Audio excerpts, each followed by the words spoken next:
Democracy Now!, democracynow.org, The War and Peace Report. I'm Amy Goodman with Juan Gonzalez.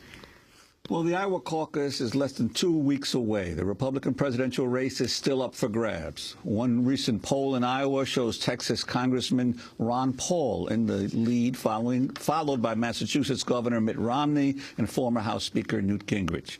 5 different candidates have led the Iowa polls in recent months. We turn now to an in-depth look at the state of politics and money and how last year's Supreme Court ruling in Citizens United has altered campaign fundraising. The ruling opened the floodgates for unlimited corporate spending on election campaigns. Several exposés have recently been published looking at how Newt Gingrich has skirted campaign finance rules to raise millions of dollars in unlimited donations from billionaire backers and big corporations. McClatchy newspapers recently reported Gingrich helped bankroll his resurrection as a candidate by exploiting a gap in federal campaign finance laws to create a political money machine that raised $54 million over 5 years, including over $7 million from the billionaire Las Vegas casino owner Sheldon Adelson. Meanwhile, the Center for Public Integrity has exposed new details on how Newt Gingrich is receiving the backing of 2 so-called super PACs that raise unlimited donations. Donors can provide unlimited donations to these independent groups that were formed to help Gingrich, but legally must operate independently of the campaign. Earlier this week, one of the super PACs, known as Winning Our Future, released this ad. Proven conservative leadership. Newt Gingrich. In uncertain times, we need a leader whose commitment to conservative values has been tested. Newt stood with Ronald Reagan. Newt stood up to Bill Clinton. And Newt was there for conservative values. But most importantly, Newt has always believed in the greatness of America, that America's best days are ahead. The choice. Newt Gingrich, the proven conservative leader.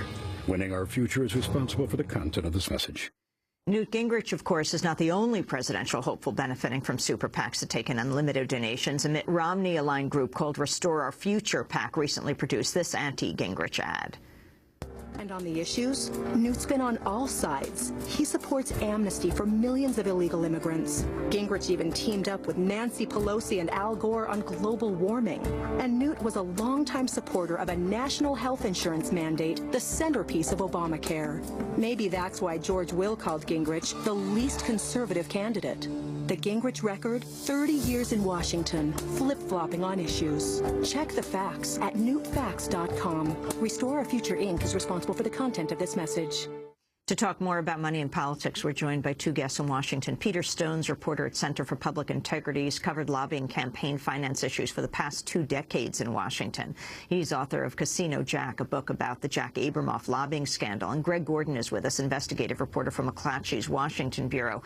Peter Stone, let's start with you. Give us the overarching story of what you call the independent gold rush since the Supreme Court Citizens United decision.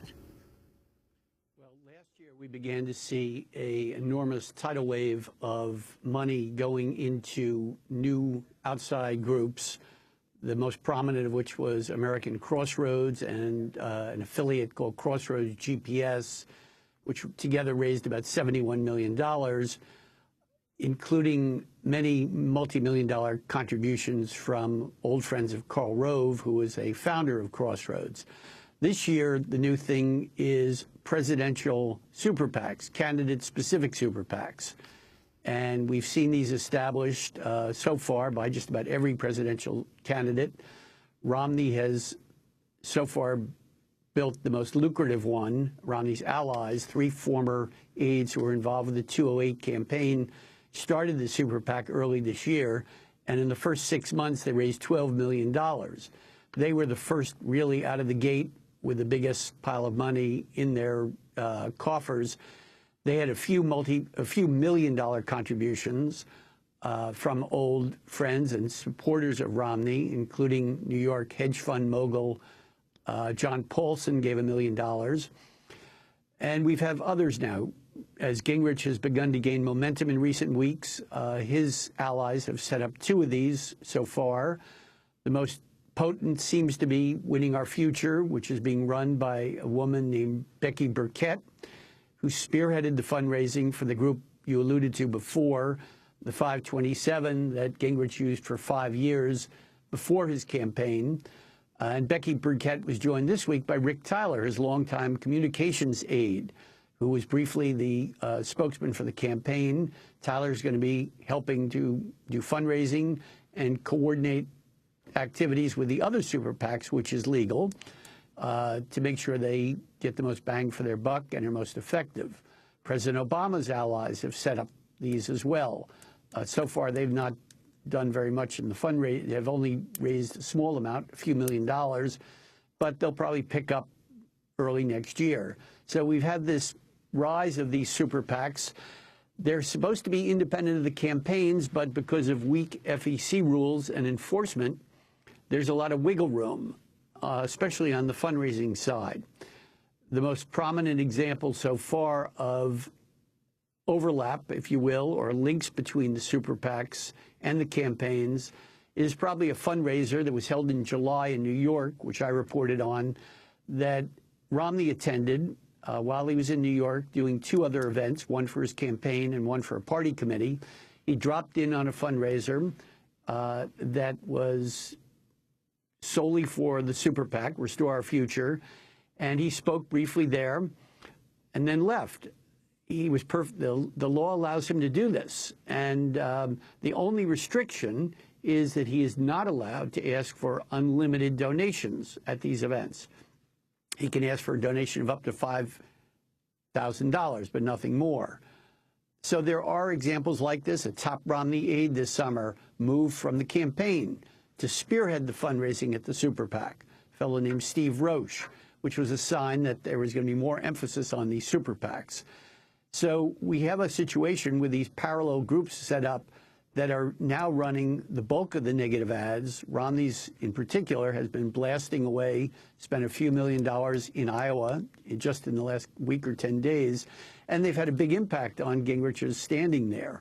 Gingrich is starting to respond with softer ads, but we may see negative coming on in a while.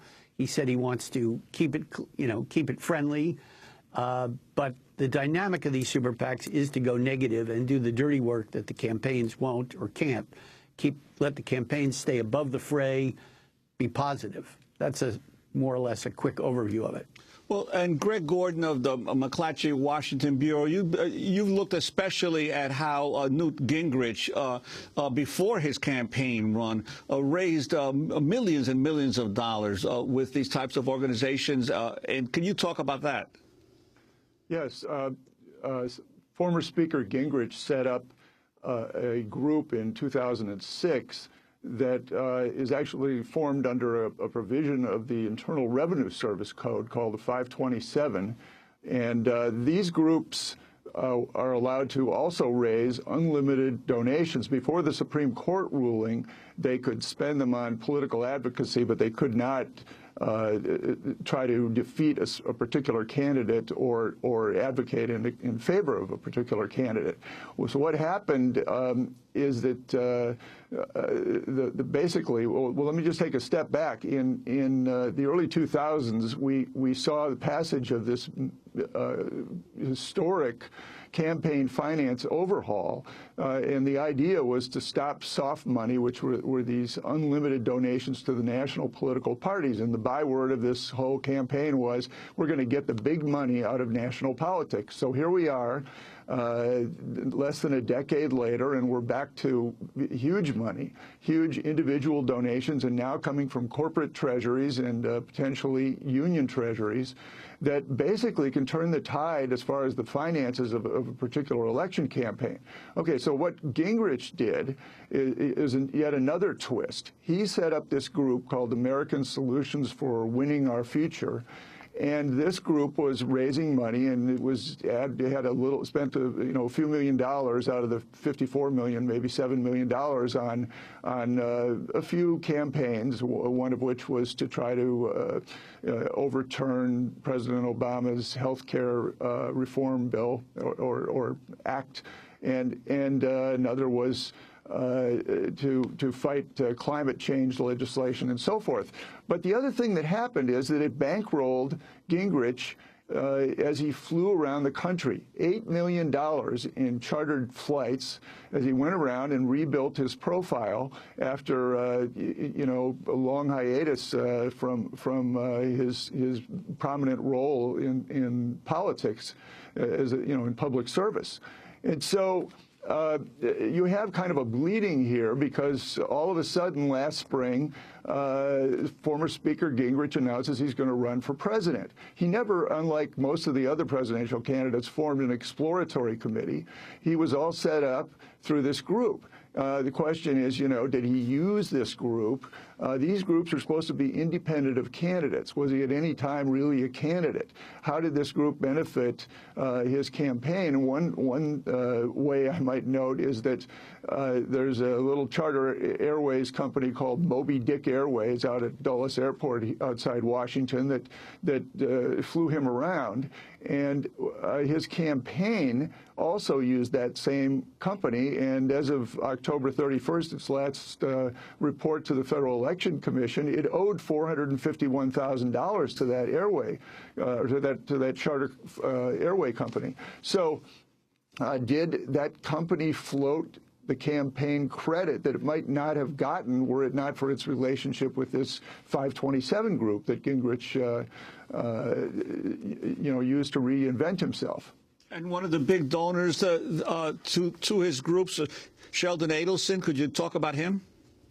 Sheldon Adelson is a rabidly pro-Israel donor, and he operates two of the most elite casinos in Las Vegas, the Palazzo and the Venetian, and he is also listed by Forbes as the 16th wealthiest person on the planet. Mr. Adelson is a huge backer of Israeli Prime Minister Benjamin Netanyahu, and he, in fact, publishes a free newspaper that circulates in Israel that basically is a extra voice to boost the Israeli Prime Minister. Gingrich and Adelson have been friends for quite a while, and Gingrich is a big booster of Netanyahu as well. And perhaps there's no surprise, after all these donations from Adelson, totaling $7.65 million, that Gingrich has recently spoken against he talked about the Palestinian people as an invented people, and he talked about moving the embassy on his first day in office, the U.S. embassy to Israel, from Tel Aviv to Jerusalem, which would be an extremely provocative move to make in the Middle East. Mr. Adelson, according to Politico just a few days ago, which quoted multiple sources, is planning to put $20 million into these super PACs that support Newt Gingrich.